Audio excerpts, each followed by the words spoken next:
timing. 7 o'clock, I'm going to call today's meeting to order. We have an agenda in front of us. Does anybody have anything to add to the agenda? So just a motion to accept the agenda as presented. Councillor Brown, all in favor of that motion? That's carried, thank you.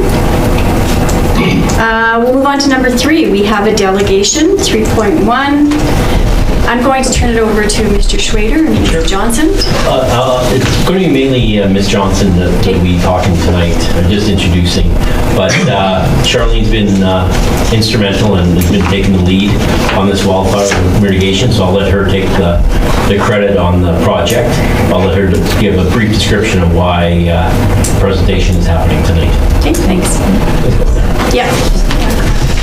Your Worship, I'm just going to sit in case I need to adjust anything. Sure, here, that sounds good. Yeah. So this wildfire mitigation strategy, it was something where the Regional Fire got a grant and Palisades put this report together for us. And so the purpose of the plan is to identify and address the fire hazard in Rocky Mountain House and to use this information to establish a process to mitigate the risk and consequences of a fire. Various tools are outlined in the report and talks about in order to mitigate fires in our community and the threat assessments and whatnot. So I think we can let them go ahead and do their report, unless you have questions. Nope, so you're going to turn it over to, you want to introduce? Yeah, so we can turn it over to Pat. Okay. Patricia, are you okay to start? Yep, I'm ready to go. Renee, I need you to allow me to share my screen. Okay. Let's see.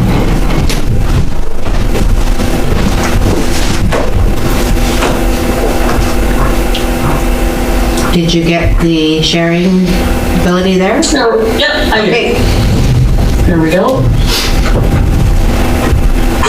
Okay, first off, I'd like to say that I'm very happy we're happy to work in Rocky Mountain House and be able to do this project. Let me just do this again. Oh my goodness. Oh my goodness.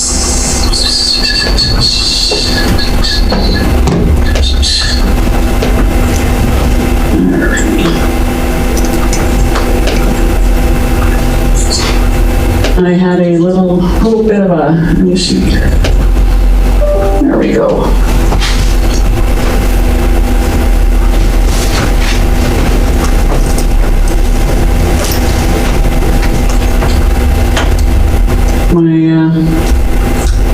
My PowerPoint went wacky on me, but here it is, it's back. All right, we will share the screen.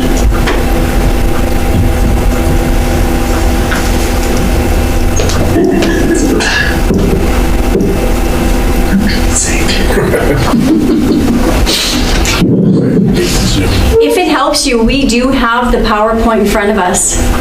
Okay, yes, it certainly does, but I do like to go along with it, and I do not know what the heck has happened. This is not the first time I've done this. There we go. Okie dokie.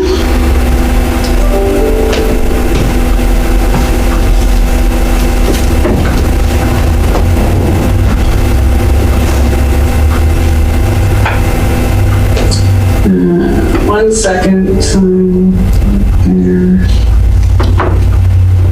There we go.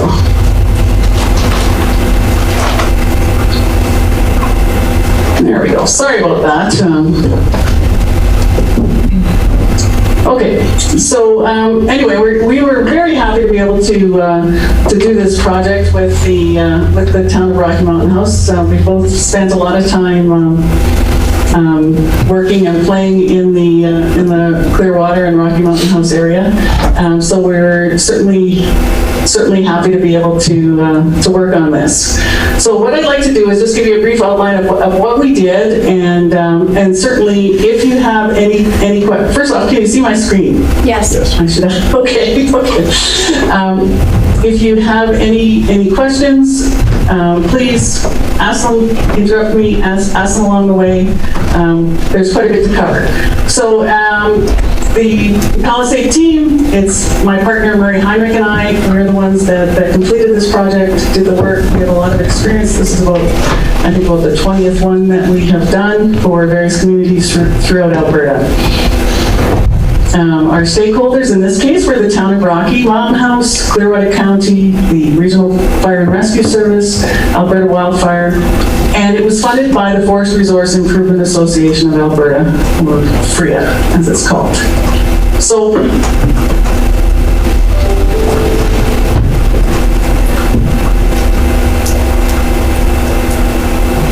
Did you mute yourself, Pat?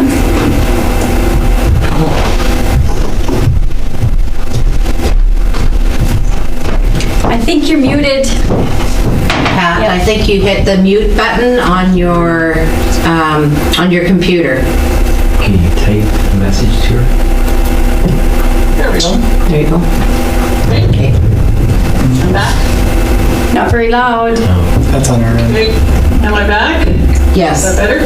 Okay. So what we did was we wanted to identify and address the wildfire urban interface fire hazard in the town of Rocky Mountain House and come up with a strategy to mitigate the risk and consequences of wildfire. And the one thing that people sometimes lose sight of for a wildland urban interface is that it's not just fire coming from outside into the urban municipality, it's also fires that could potentially go from the urban municipality into the surrounding rural areas. So we like to look at both. And the goal of it was to provide a guide for the town to implement Firesmart activities while retaining and or enhancing the integrity of the forest environment. We like to leave as many trees as possible and work with what we have. So our objectives were to identify and to quantify wildland urban interface hazards and to look at the fire regime and do a wildfire threat analysis, develop field management planning strategies, identify present development requirements, and recommend options to improve Firesmart. We recommend legislative amendments that would create a higher level of wildfire safety, and we've described public education and integrated planning opportunities. So there's 7 disciplines of Firesmart, and they're shown on the slide here, and we address all of them in the wildfire mitigation strategy. So we need to know what's there, what we're looking at, what we could potentially do with the physical environment to help reduce the risk, and what we can do going forward to prevent reduce the risk and hazard going forward through planning and legislation and public education. So here's our planning area. We looked at the town of Rocky Mountain House, and then because it's got a really long shape to it, but we looked at about 2 miles outside of the boundaries. The yellow line on there is the forest protection area, so the west and north of town, and that's the responsibility of Alberta Agriculture and Forestry. And then we obviously looked at the town and just the surrounding areas. So that's our planning area. Now we see that wildfire is a frequent occurrence throughout the study area. There's a potential for an average of 1.5 fires per year, typically during the spring cured grass season, and that's when the grass is dry, first thing in the spring, and we all know that fires happen at that time. So what we found was there was human-caused fires. There was about 86 between 1961 and 2018. These are fires that were responded to by Alberta Agriculture and Forestry. They are the ones that we have the data for. And we only had 1 lightning-caused one in our study area between 1961 and 2018, which is low. We had a major historical wildfire in the region on February 22nd, 1934. There's an account of it in the publication. It's the history of the Alberta Forest Service, and it talks about Eric Eustis has a tale of of this fire starting up at a camp, a Thai camp in February. And the wind came up and it went for a 9-mile run. The wind was from the west, went for a 9-mile run, was heading towards the town. Eustis went and on the forestry guys and got people to go home and be ready in their cars. They were worried it was going to jump the Saskatchewan River. So they all got going, and one of the last guys that he picked up was the Anglican minister, who was currently a 22-year-old man. And when this guy saw what the fire looked like, he said, "What the heck are we going to do about it?" And Eustis said, "Well, if I was the minister, I'd start praying." So apparently, according to Mr. Eustis, this minister got down on his knees and started praying, and 15 minutes later, the wind shifted direction, and the town did not burn. So that's a historical footnote for you that we found in our research. I assume it's true. So here's a map showing the locations. They're kind of scattered all around. The lightning fire is kind of south and just due south of town. You can see it right there. Kind of scattered around. And the large wildfires, obviously I don't have the one from the 1930s. I got two big ones from 1949, one from 1968. And 1968 was a very, very active fire year throughout the province of Alberta. And then one in 2015 right there. And a little one from 1941. So we always like to look at the historical stuff because it's quite surprising. And people forget that things were going on in their areas for years. So of course, one of the key components to wildfires is the fuels. So the fuels that are available determine the type of fire that is present. In large part, Rocky Mountain House is surrounded by deciduous forest and grass and some coniferous. So when you look at the map here, where you see the dark green, that is the C2, what the government calls C2, which is a boreal spruce. And that is the typically our highest hazard fuels are the C2s. And the reason being that spruce trees have branches all the way to the ground. So what starts out as a small ground fire, if it hits spruce trees, can ignite the lower branches, travel up the tree, and turn into a crown fire relatively easily. As opposed to pine trees, which are also flammable, but pine trees are self-pruning and generally do not have lower branches. So we always target the spruce when we're looking at these. Then the orange is a mixed wood, which would be pine or spruce and aspen trees. The gray is cultivated fields, and the yellow there is grass. So when you look at this and you see where the spruce fields are, the next slide you'll see what happens. The spring hazard, the red is a very high hazard, and those are generally in the spruce stands. That's where the greatest wildfire threat is. And contributing factors to the hazard are the fuels, as we just mentioned, and the weather. Generally, in the spring, we have lots of winds and it's drier. So, greatest hazard is in the spring. So, generally, east of Highway 11, there's larger areas of grass and tamarack in the wetlands. The east bank of the river has pockets of spruce near to residential dwellings. East of the river, the vegetation transitions to agriculture and grasslands. And west of the river, it gradually gets into more and more mixed wood and coniferous fuels. We have dry, standing, and matted grass in areas. And I'd like to point out that the largest risk for homes isn't always the actual wildfire, but the embers falling on the flammable materials. So embers are caused when there's an active wildfire. The rising heat from the fire takes burning pieces of wood or leaves or cones and transmits them a long ways away. And in a windy day, they can go miles and miles away from the active fire front. And when these embers land, in particular on a roof, they can cause a fire.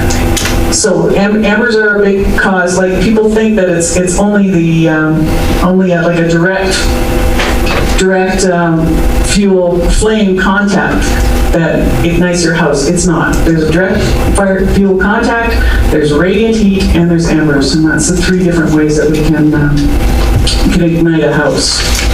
So what we did, we looked at the town, we divided it into planning units, just kind of generally contiguous units, 5 of them within the town boundary itself, and then Unit 6 being the surrounding parts of Clearwater County.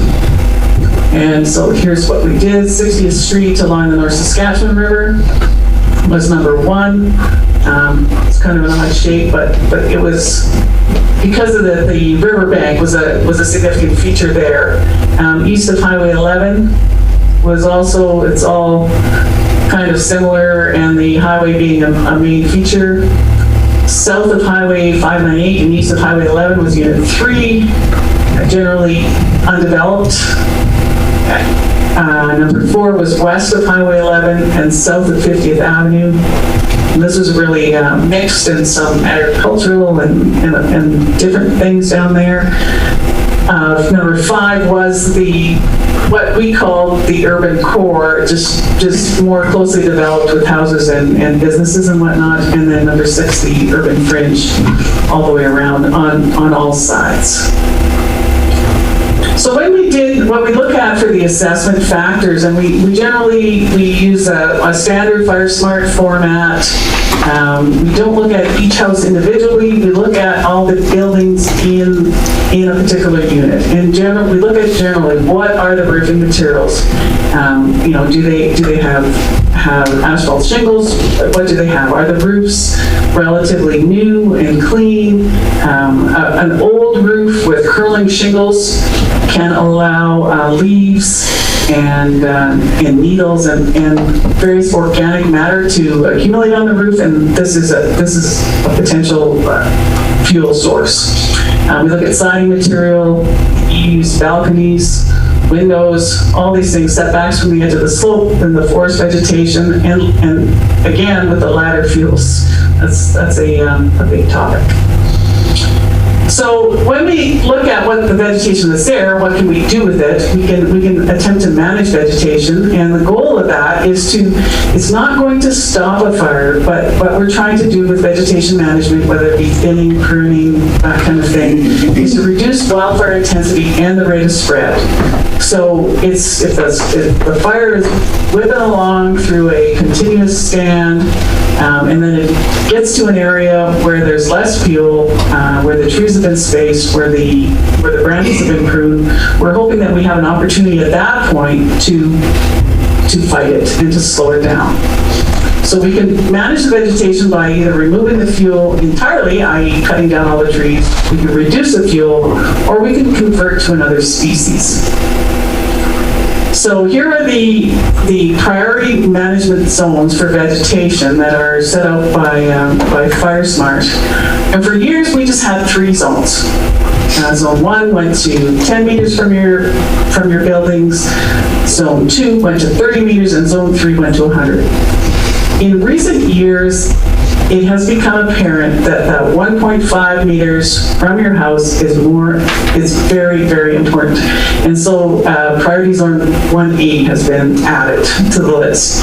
And what we have found from fires in the United States and in Alberta, in various parts of Canada, is that that is an area that can really have an impact on the ability of a dwelling, or on the potential of a dwelling to burn in the event of a fire. I know that I had a couple of eastern white cedars planted close to one house that we lived in, and I was really proud that I had them growing there. I see now that if I lived in that same house, I would be cutting them down. All it takes is a few embers to get on some of those trees that are right in close to your house, particularly a cedar. They ignite, flames go up, they hit the eaves, they ignite the roof, and your house is done. So this zone 1A is very important now. So what we've looked at for vegetation management priorities is ideally all fuels within Zone 1A, that is the 1.5 meters of the house, should be eliminated. Needles, leaves, and other debris from the roof and from the gutters need to go. We need to get all the fuel away from the house. There needs to be a 1.5 meter non-combustible zone around the home and the deck. Then moving further out, there should be fuel reduction within priority zones 1, 2, and 3. Dead plants, leaves, and weeds, like all the dead materials within 10 meters of a home should go. The grass needs to be cut.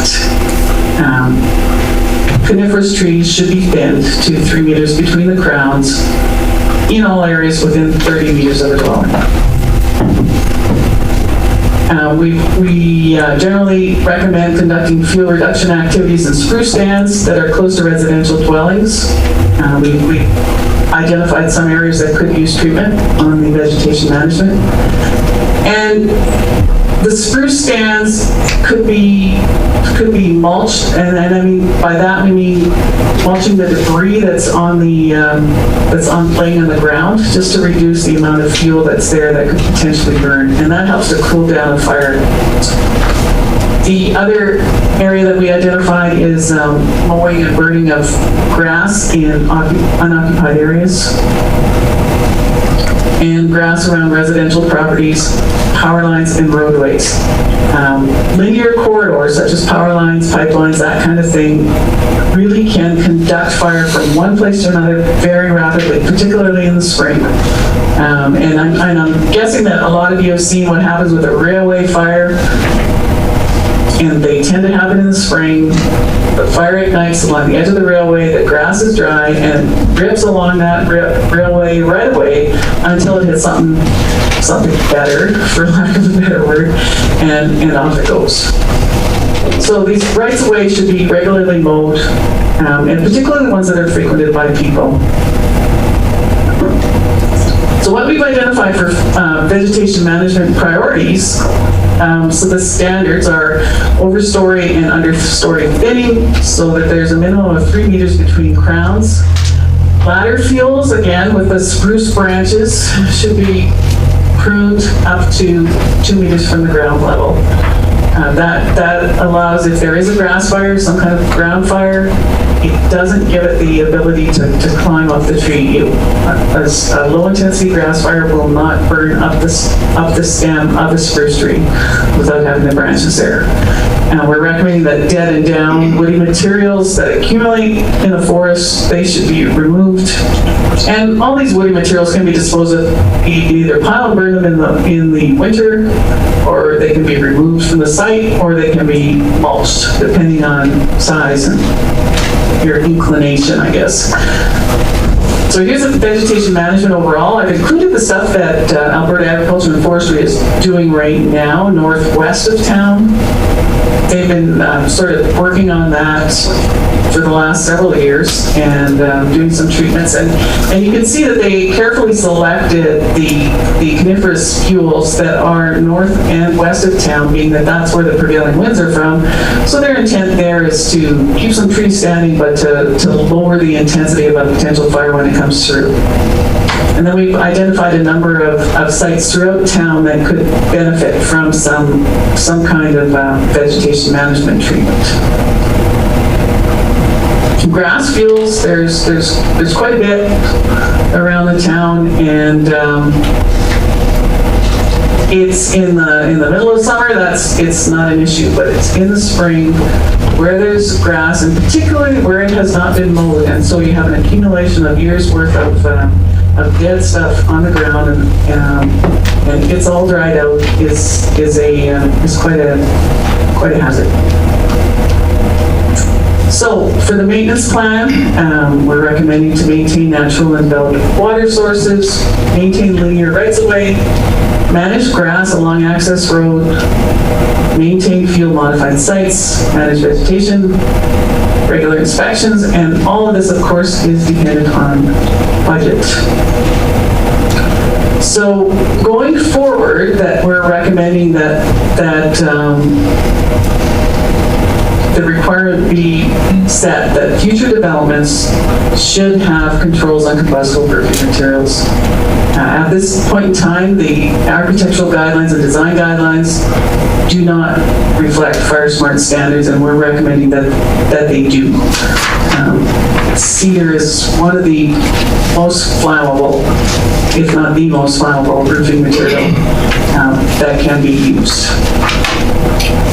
We're recommending that future developments consider the standards within the Alberta Fire Code and the NFPA 1142, which is the standard on water supplies for suburban and rural firefighting, to make sure that there's adequate water supplies available.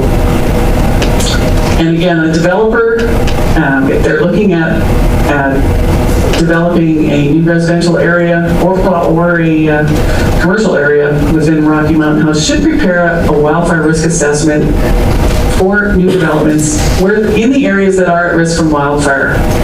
And he's just taking a look at it right off the rip so that we know that it's been looked at and accounted for.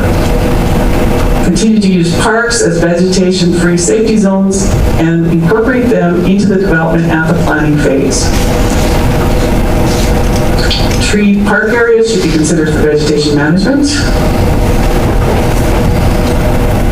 And we're recommending that the municipal development legislation be reviewed to recognize wildfire as a development constraint, to require a 1.5 meter non-combustible zone around new dwellings, require the use of Firesmart exterior building materials and landscaping, and require a wildfire risk assessment and appropriate vegetation management in hazardous areas. So all this is fine and dandy, but you need to have buy-in from the public. You can't go cutting down the trees in their favorite park if they don't understand why you're doing it. The public needs to buy into this, and generally, members of the public don't like the sound of chainsaws in their areas.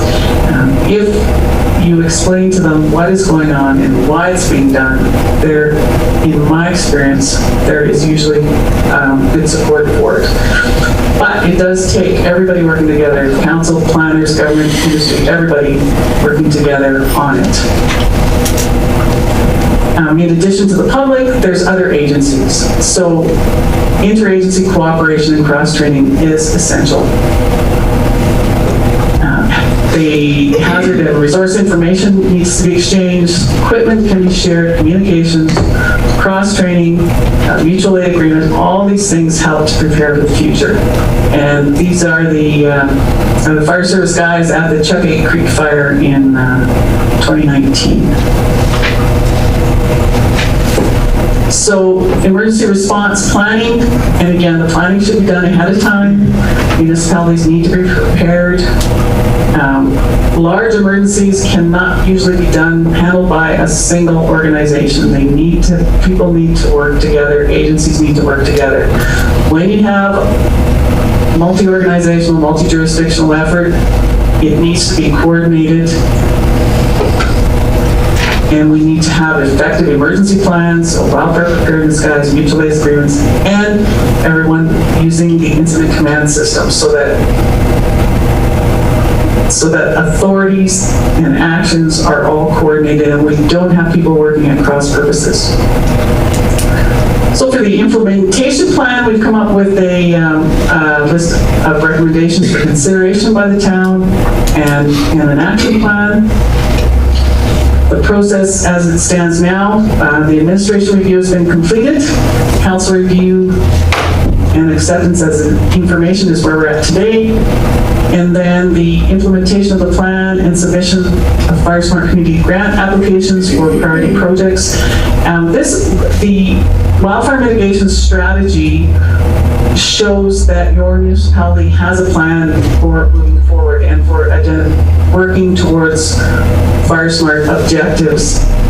This generally makes you eligible for other funding from FRIA or potentially other places. FRIA is the main one, where you can apply to have funds to conduct more activities and to move this project forward. So I would like to thank the people that have helped us. Chief Steve has been great. Charlene has done a very thorough review of the documents. Christine at Clearwater and Chris Hemrick from Alberta Agriculture and Forestry. The forestry guys that you have in the Clearwater area are really good and very cooperative and very knowledgeable and very confident, and it is a pleasure to work with them. So, in conclusion, the solutions are yours. Early identification and prompt and cooperative immediate action is the best way to go forward. And thank you very much. I am certainly willing and able to address any questions that you may have. It's kind of a bunch of stuff to go forward. The document itself is quite long and quite involved, but are there any questions? Can I just point out one thing in the document, please, Pat? It says, what page is it on? It's under the first introductory part where you talk about the present site. Where is it? Today, Rocky Mountain House is well known as the place of where adventure began. It's where adventure begins. Can you change that in the document? Okay. And I just wanted to know if you have a good education component of this that could be like an infographic that could be sent out to our residents so that they could know what they can do to Firesmart their property. Firesmart Canada has tons of information on their website. They have pamphlets for various things. They have a whole section of protecting your community from wildfire. They have information, pamphlets for houses, all kinds of resources on their website, and they're all there. They're ready to go. They're in a PDF form, and yeah, it's all available for use. Okay, Councillor Alderson? Yeah, a couple questions. I'm just curious, do these kind of recommendations go to like the insurance industry? You mentioned like, municipalities should really have buy-in, obviously, before removing certain trees or whatever else they need to do.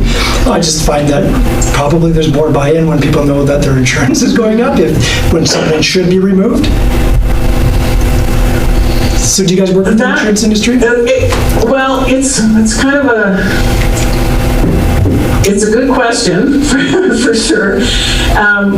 So after the Fort McMurray fire, there was a bunch of Firesmart work that was funded by one insurance company in particular, and it escapes me. And so the insurance companies, I guess, are keeping an eye on things. In Canada, they have not done anything concrete to raise or lower their premiums based on Firesmart objectives or status. In the United States, on the other hand, there have been instances of insurance companies requiring that if you're built on a mountainside with a bunch of spruce trees below you, you need to show us that you have done A, B, C, D and got to a certain, and in the United States it's fire-wise, you've got to a certain fire-wise level before we will insure you. Never mind the premium, they will not insure them. So, as I said, it hasn't happened in Canada yet that I have seen, but I do think that, in Alberta alone, we've had Slave Lake, we've had Fort McMurray, we've had the High Level, so I'm sure they are looking at it. Thank you. I do have another, but if somebody else has a question first. No, go ahead.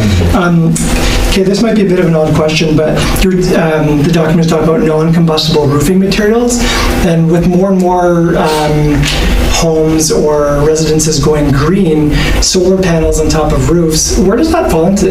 Are they fairly non-combustible? The solar panel itself, I don't think is combustible. The issue is that there's generally a gap between the panel and the actual roofing material, so you could still get embers around that. So the non-combustible roof, asphalt and fiberglass shingles, for example, are a Class A, and so those are good. Other things can be considered non-combustible by the installation method, and that is if you have cedar shakes that are treated, but they have a barrier underneath between the roofing, the roof, the sheeting, the plywood or whatever, and then there's another layer, and then there's the treated cedar shakes. They can also reach a Class A level, but the solar panels, I am not sure how they would impact. I would see that they could potentially allow more embers to collect, but I don't see them as combustible. Thank you. Does anybody have any other questions? No. Okay, well, thank you very much for your presentation, Pat, and yeah, it was very informative. Okay, thank you. Thanks.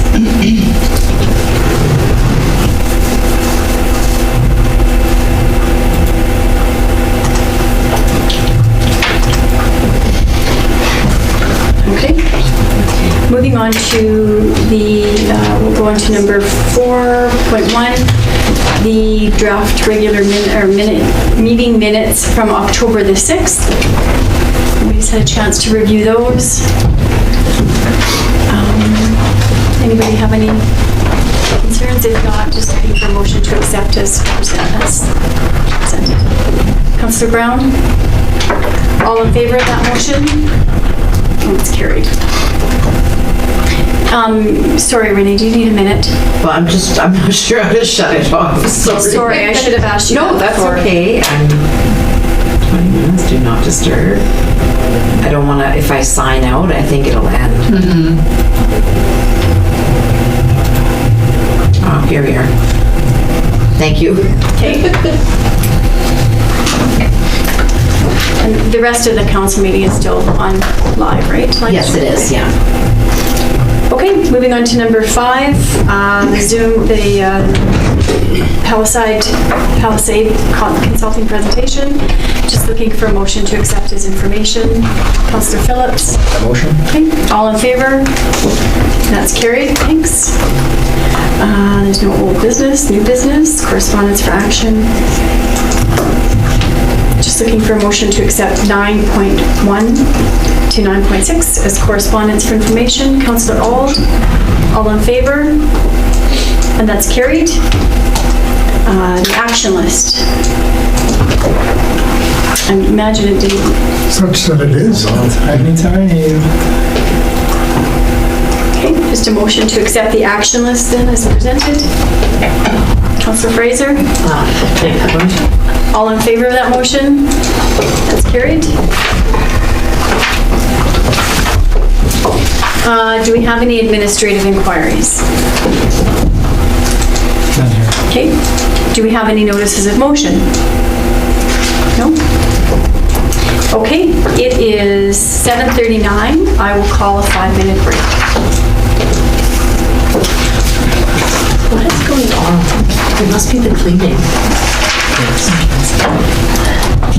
Sorry, the panels. They're like all scratched. Yeah, it must be like having to clean them. They went down to the showcase. Okay. The barriers between the food servers and the public. I was like, So I think Dave's like scratching at the glass. Help me! Who was in wandering around into your office and in the coffee room? I was looking myself, but it was Matt. He was cleaning. Get ready to start. I know I was too. I'm kind of like, hey, should we just assume that guy's okay in the office? Like, he's going into your office, like, Anything I need to leaving say your for present. Yeah, no, I saw it was Matt. So. Okay. As long as you know. Yours? Happy birthday. I'm down near 100. I don't like dark windows. See you, Wes. Len, would you mind So going? there was like a COVID case at the Ripley Co-op. Yeah. Oh, I did the wrong one.